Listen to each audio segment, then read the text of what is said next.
말씀은 요한계시록 1장이 되겠습니다. 1장 9절로 20절까지 읽도록하겠습니다. 찾으신 줄 알고 본문을 참고합니다. 나 요한은 너의 형제요 예수의 환난과 나라와 참음에 동참하는 자라. 하나님의 말씀과 예수 증거를 인하여 반모라는 섬에 있었더니 주의 날에 내가 성령에 감동하여 내 뒤에서 나는 나팔소리 같은 큰 음성을 들으니 가로되 너 보는 것을 써서 책에 써서 에베소, 서모나, 버가모, 두아디라, 사대, 빌라델피아, 라오디게아 7교회에 보내라 하기로 몸을 돌이켜 나더러 말하는 음성을 알아보려고 하여 돌이킬 때에 7 금촛대를 보았는데 촛대 사이에 인자 같은 이가 발에 끌리는 옷을 입고 가슴에 금띠를 띠고 그 머리와 털에 희기가 흰 양털 같고 눈 같으며 그의 눈은 불꽃 같고 그의 발은 풀무에 달려난 빛난 주석 같고 그의 음성은 많은 물소리와 같으며 그 오른손에 7 별이 있고 그 입에 좌우에 날선검이 나오고 그 얼굴은 해가 힘있게 비치는 것 같더라. 내가 볼 때에 그 발 앞에 엎드려져 죽은 자 같이 되매 그가 오른손을 내게 얹고 가라사대 두려워 말라. 나는 처음이요 나중이니 곧 산자라. 내가 전에 죽었소노라. 볼지어다 이제 세세토록 살아있어 사망과 음부의 열쇠를 가졌노니 그러므로 내 본 것과 이제 있는 일과 장차 될 일을 기록하라. 내 본 것은 내 오른손의 7 별의 비밀과 7 금촛대라. 7 별은 7 교회의 사자요 7 촛대는 7 교회니라. 아멘.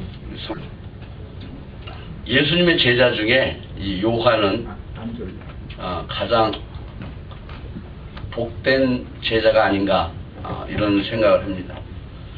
또 제일 복된 제자라고 분명히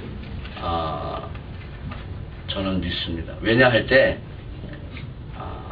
수많은 선지자, 수많은 사도들, 그 중에 특별히 사도 요한만 다시 오실 예수 그리스도를 봤다는 거예요. 근데 이 본 과정이 첫 번째는 환난을 통과했다는 것입니다. 그래서 여기 보면 9절에 보면 나 요한은 너의 형제고 예수와 환난과 나라와 참음에 동참하는 자라. 그러니까 이 말은 간단히 말하면 예수님의 그 환난 가운데 내가 같이 동참했다 이렇게 말해요. 또 두 번째로는 하나님의 말씀과 예수의 증거를 인하여 반모라는 섬에 있었던, 이건 유배된 땅이고 유배된 섬인데 이 섬에 올 때까지는 오는 과정은 하나님 말씀과 예수의 증거를 인하여 왔다 이렇게 말해요. 그 말은 무슨 말인 거 아니? 갖가지 풍파와 환난 가운데서 죽음 속에서 하나님의 그 생명을 건지시고 나를 여기까지 반모라 하는 아무도 없는 이 무인도라는 섬에 하나님 앞에 하나님의 인도함 따라 나는 여기 왔다 하는 말이에요. 그래서 이 반모라 하는 섬에서 사도 요한이 영계가 열리기를 시작했습니다. 주의 날, 지금으로 말하면 우리가 지금 예배 드리는 이 주일날을 얘기하고 있습니다. 이날에 성령이 감동하여 이제 예수님을 보기 시작을 하는데 이 예수님의 모습이 어떤 모습이냐면 과거에 십자가에서 돌아가셨던 예수님, 십자가 산상에서 마리아와 함께 있었을 때 예수님이 네 어머니다, 그리고 여자여 당신 아들이니라 하는 이러한 그 모습의 예수님, 또 부활하셨던 예수님이 물론 이러한 모습은 아니었어요. 마치 공생애 때 다니셨던 그 모습으로 부활을 하셨지만은, 그러나 오늘의 이 사도 요한이 환난과 참음 가운데서 예수의 증거를 인하여 반모라 하는 섬에까지 갈 정도의 그 환난을 통과한 사도 요한은 그 영계가 다시 오실 예수 그리스도 재림 예수를 보았다는 것입니다. 영계 중에 아마 최고의 영계에 도달한 이 사도 요한이에요. 그 예수님 앞에 이제 이 사도 요한이 이제 죽은 자 같이 됩니다. 왜? 그 풀무에 단련한 빛난 주석, 그 음성이 마치 많은 물소리와 같고 입에서 좌우에 날선 검이 나오고 얼굴에 해가 힘있게 비치는 것 같다, 이 말이에요. 마치 이스라엘 백성들이 모세를 봤을 때 모세가 십계명을 받고 오니까 그 얼굴빛이 얼마나 밝은지 그 앞에서 얼굴을 들고 모세를 바라보지 못했습니다. 모세가 그래서 수건을 딱 덮었습니다. 마치 예수님은 그 얼굴이 힘있게 비치는 것 같더라지만 그 얼굴을 볼 수 없을 정도로 강한 그 빛 가운데 이 사도 요한이 죽은 자 같이 됩니다. 그리고 주님이 이렇게 말합니다. 두려워 말라, 나다. 나는 처음과 나중이라, 이렇게 말해요. 알파와 오메가다. 처음 시작도 나고 끝도 나다. 창조주라는 것을 분명히 얘기하고 있습니다.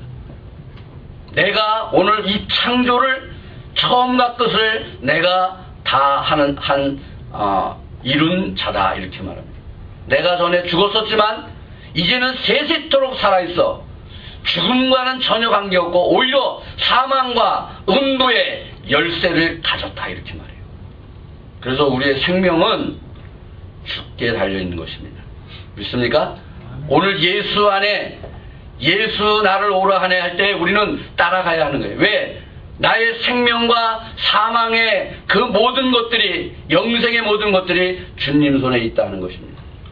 이러한 요한에게 주님이 이제 말씀하고 있습니다. 자, 이제 봐라.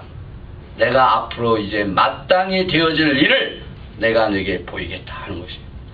그래서 요한은 다니엘도 물론 받고 에스겔도 받습니다. 그러나 요한처럼 정확하고 아주 분명하게 본 사람은 없습니다. 에스겔 같은 경우는 영계가 열려 하늘의 보좌를 바라봤고 그 보좌 가운데 그 바퀴 안에 있는 계신 여호와의 그 능력과 그 권세를 봤으나, 또 다니엘도 마치 길 건너편에 서 있는 이제 이 편 저편에 있는 이 시대의 그 비밀을 바라봤으나 완전하게 보진 못했어요.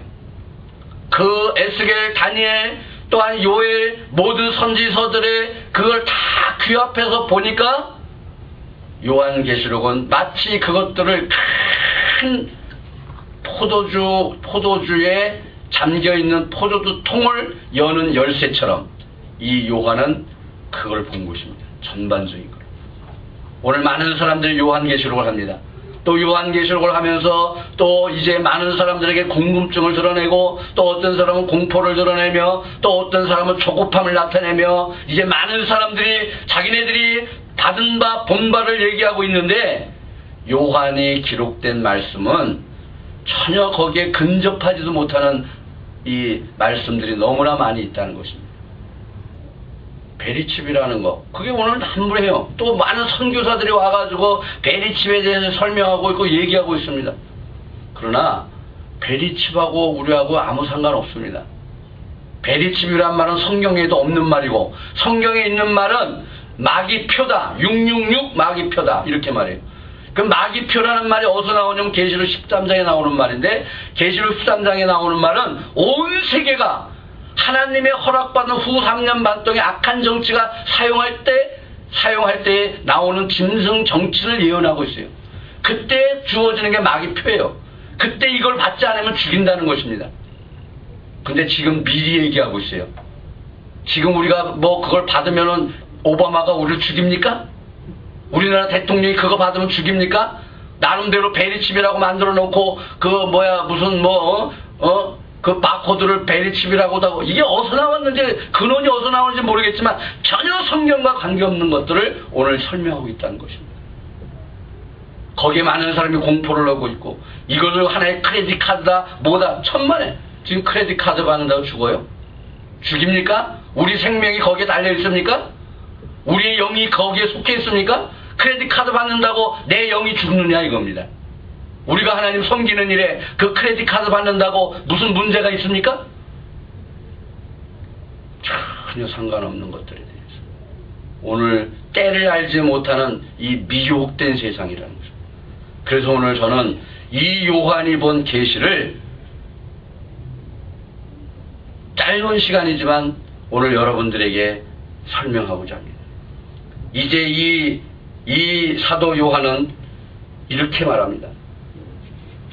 그리스도의 몸으로 이제 그리스도 대신에 마리아의 아들이 돼서 그가 전설에 의하면, 전에 나오는 구전에 의하면 그 마리아를 죽을 때까지 봉사했다, 이런 말이 물론 있습니다. 그러나 예수님의 아들이라고 한 말은 하나의 사명적인 관계예요.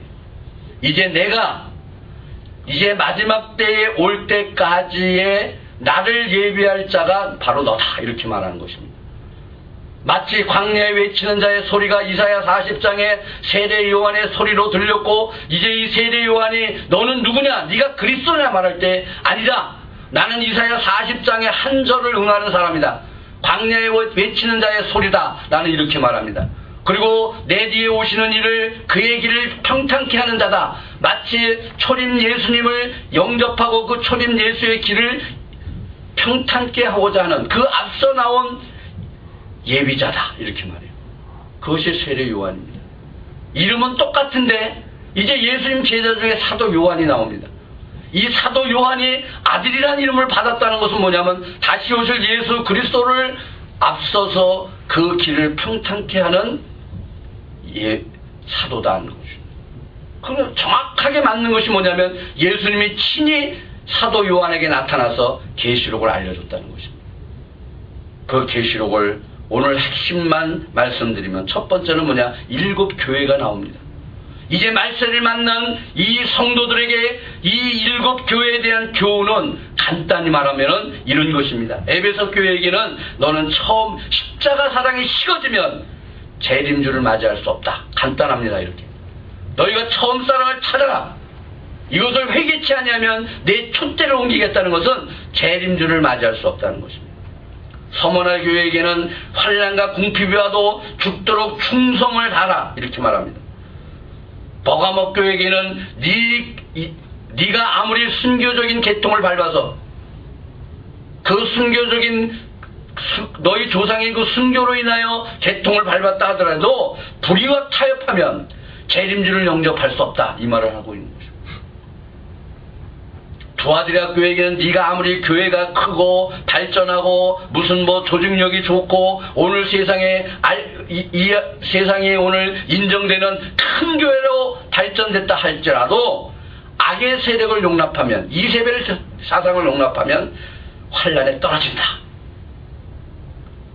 그 다음에 사대교회는 살았다 이름은 있어도, 아무리 네가 살았다는 이름이 있어도 거기에 권능이 임하고 병자가 일어나고 있다 할지라도 말씀을 지켜 회개하는 일이 없다면 그것도 아무 소용없는 일이다.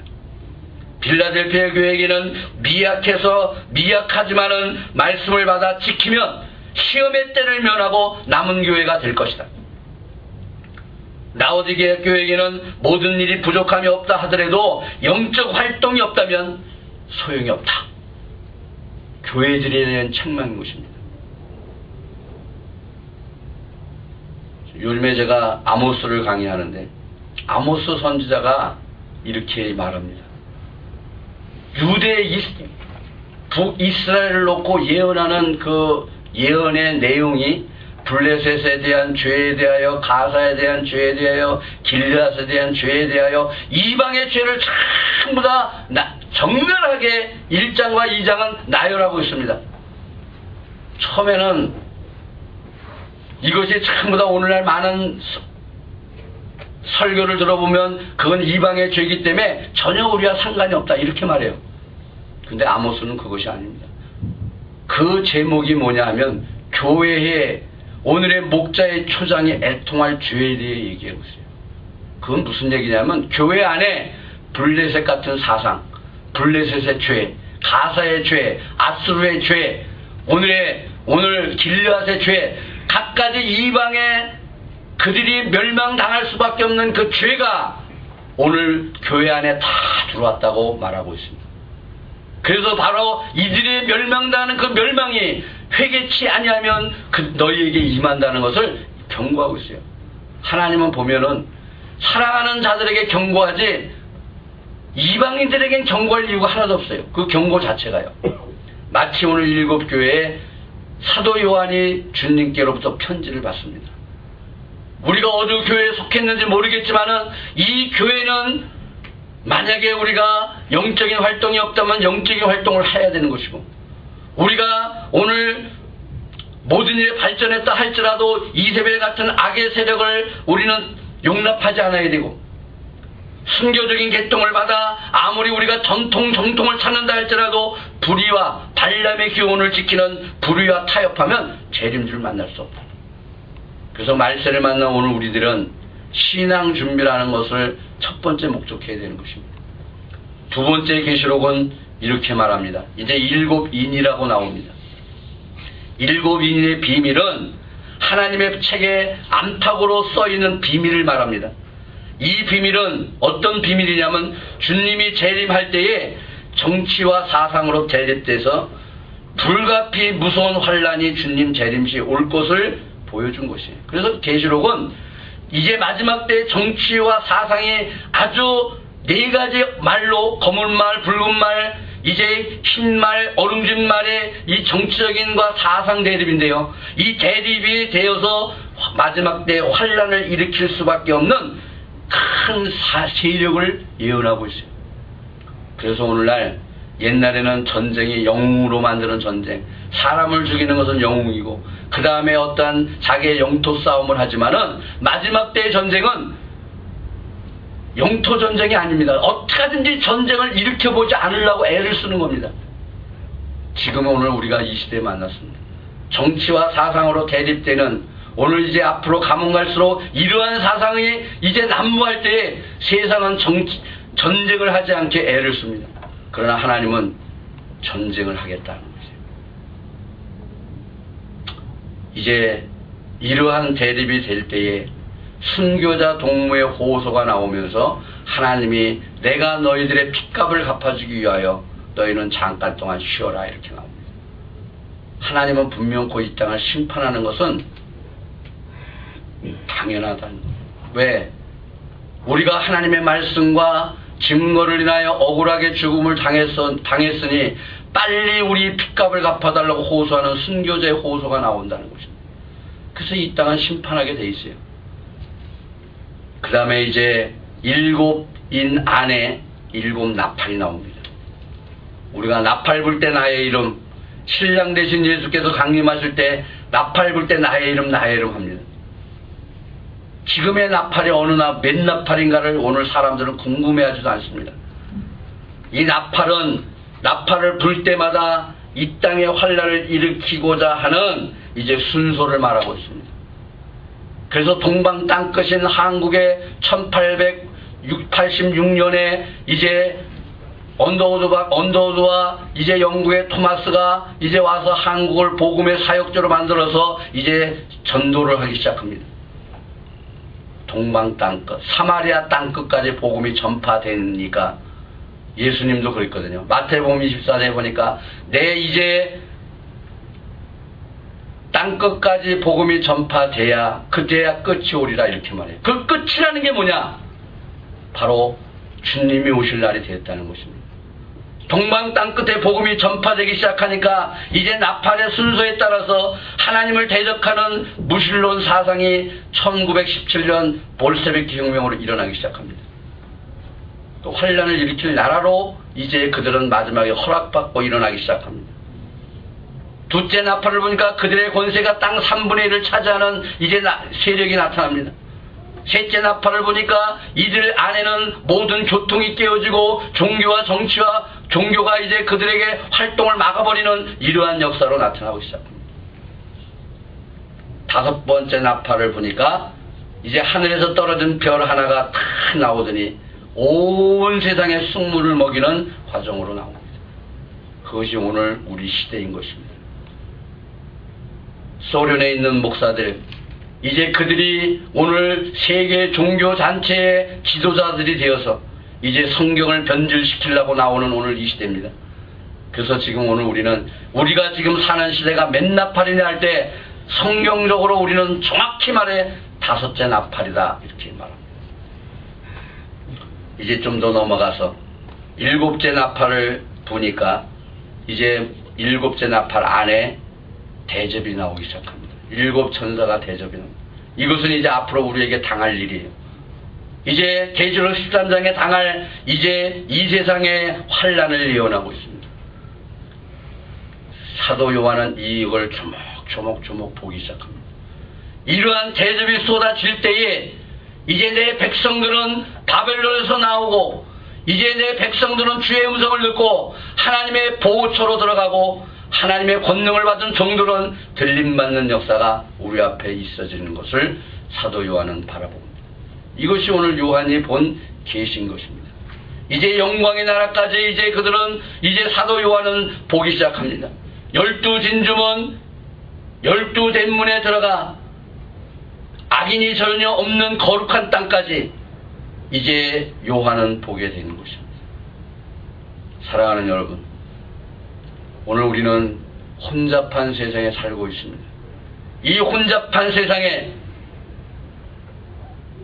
저와 여러분들은 신앙의 절개를 가지고 주님이 오시는 그날까지 끝까지 견디어 구원을 얻는 이 충만한 역사가 임하시기를 축원합니다. 아멘. 이제 오늘 이 세상은 바로 하나님께서 막연히 가는 것이 아니고 이제 사도들과 선지서를 통하여 되어질 일을 미리 말씀하시고 말씀하신 그대로 우리는 그 말씀을 밝혀 주님이 오시는 그날을 우리는 한 걸음 한 걸음 나가야 되는 것입니다. 그래서 주님은 막연히 가라고 하는 게 아닙니다. 전부 다 인도하는 것입니다. 사도를 통하여 인도하고 선지서를 통하여 인도하고 오늘의 우리들에게도 지금 현재의 우리들이 하나님 앞에 신앙의 절개를 가지고 나가면 하나님은 오늘 우리들의 오른손을 붙들고 인도하시는 것입니다. 여러분, 오늘 우리는 여러분들의 가정, 여러분들의 교회, 여러분들의 기업이 주님 손에 붙들리시기를 축원합니다. 아멘. 오늘의 우리는 이 말씀 가운데서 분명코 우리는 승리할 것을 분명코 믿습니다. 오늘 요한이 본 계시는 사랑하는 자들에게, 환난을 통과한 자들에게, 이 어려움을 통과한 자들에게 주는 말씀인 것입니다. 여러분, 우리는 환난을 두려워하지 마시길 바랍니다. 왜냐할 때 사도 바울이 고백합니다. 내가 얼마나 시련을 겪었는지, 바다의 위험, 강의 위험, 짐승의 위험, 유대인의 위험, 이방인의 위험, 수많은 위험 속에서 정말로 그 매를 39번이나 타장 39번이나 맞는 이러한 죽음 직전까지의 환난과 고통 속에서도 세상이 나를 감당치 못한다. 이러한 사람은 세상이 감당치 못하겠다, 이렇게 말해요. 왜냐? 그러한 환난과 핍박이 온다 할지라도 그리스도의 사랑 안에 있는 자는 이길 수 없다는 것입니다. 이러한 사람은 세상이 감당치 못하는 사람이다, 이렇게 말해요. 여러분, 우리가 믿는 예수 그리스도의 사랑은 이 땅의 피조물이 건들 수 없습니다. 왜냐? 창조주의 사랑이기 때문에. 이 땅의 피조물이 폭풍이 나를 삼킬 수 없고, 이 땅의 피조물인 짐승이 나를 삼킬 수 없고, 이 땅의 피조물인 오늘의 환난이 나를 삼킬 수 없다는 것입니다. 여러분, 창조주의 사랑 안에 들어가면 능히 우리는 승리할 걸 믿습니다. 여러분, 창조주 그 사랑 안에 들어간 이 사도 요한처럼 오늘의 우리는 마지막 때를 만났다고 우리는 각성하는 믿음의 사람들이 되시기를 축원합니다. 신앙의 절개를 가지고 승리하시기를 예수 이름으로 축원합니다. 거룩하신 아버지,